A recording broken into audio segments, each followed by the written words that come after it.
So, doing a little work on the Trans Am here.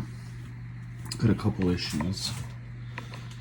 The other night, or I should say probably last month, I was driving it home at night and it stalled out on me on the road. And it turns out that this guy, the Alternator, went out. The battery's pretty new. It's not a great battery, but it's new. And you'll notice the negatives disconnected because we're going to take that alternator out. But the battery read around 13.4, 13.3, excuse me, 12.4, 12.3 volts. And that was after sitting all night. So I don't think it's a bad battery. It definitely is this. And that is, as best as I could tell, the original Alternator.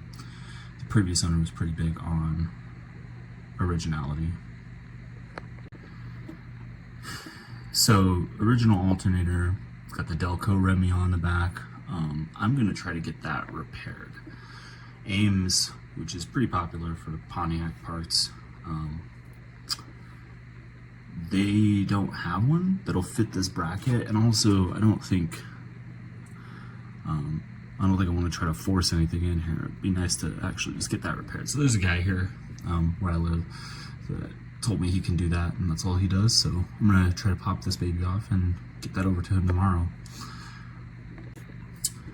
But as you can see here, after driving it and installing, thermostat housing has a coolant leak there. So on order from Ames is a new thermostat and gasket. Also on order, just because, and I did this a little prematurely, is a new new water pump. So power steering. I had that repaired a while ago too. The original one actually looks really nice. Check that out. Repaired here where I live.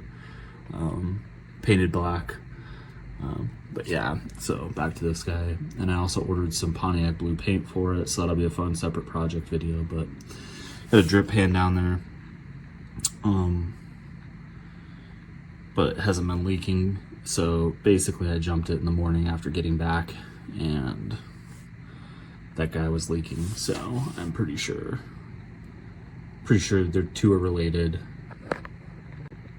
It's possible that this guy popped or sprayed or something, and then coolant and alternators not a good mix. So it's possible that killed the alternator. In any case, a lot of this stuff is, this engine was rebuilt in 2019. As far as I know, I got it a few months ago. It's a 79 Trans Am, 10th anniversary, largely original, pretty great condition. But there's probably some stuff in here that's going to be fun to document and fix along the way. But yeah, pop this alternator out and get on our way. So the first thing I've done, obviously, disconnect the negative end to the battery, and the next thing is to remove the this bolt here that's on the slider. I've loosened it currently, and then the next one is I gotta loosen one of these other bolts, and then I should be able to slide it and then loosen up the belt. So one other thing I did was I loosened the pivot bolt down here after loosening this guy, and then being able to push this guy that way, the alternator, it loosened up the belt, so I can just take that off now, which is great. And yeah, we'll proceed with the rest here. After I get this all loosened up and stuff, then we have to take the electrical stuff off the back, which should be safe. Now that guy's disconnected. And so I'll be doing some of that here, and then once I get it loosened up, I'll be back. Okay, so the back of that bolt there, I took off, and inside of it was this 2-wire connector here that went first, which I've already unhooked. So I unhooked the green wire first, which is this connector here, and underneath you can't really see. There's a there's another wire that it connects to. But that was unhooked first. Then I took that nut off, which I think it was 7/16, I think. But I don't know. Check yours.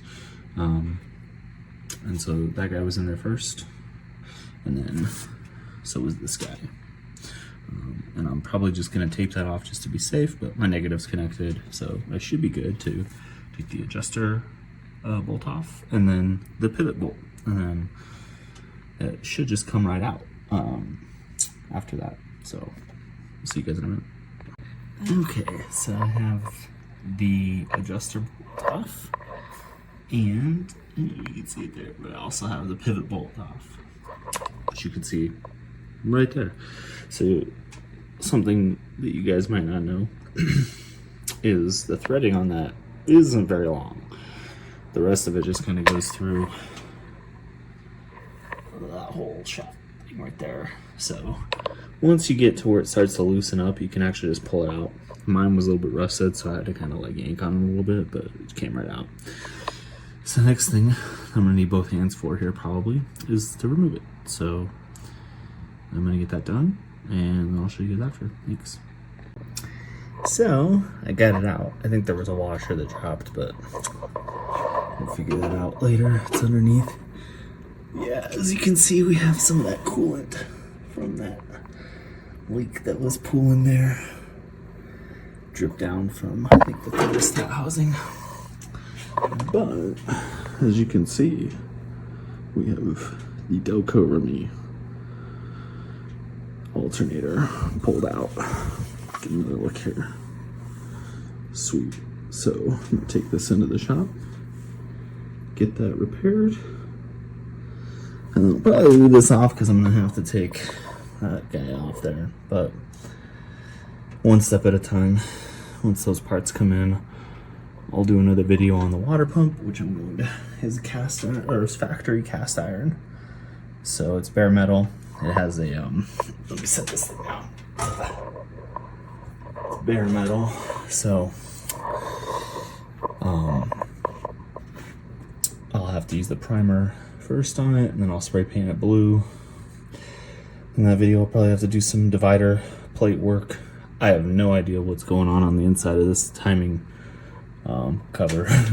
So that'll be a fun project too. I'm hoping the timing cover and everything else is good, but we'll pop that open in another video. And yeah, hopefully this guy gets this alternator repaired, and do both do a fire video after both of those are done.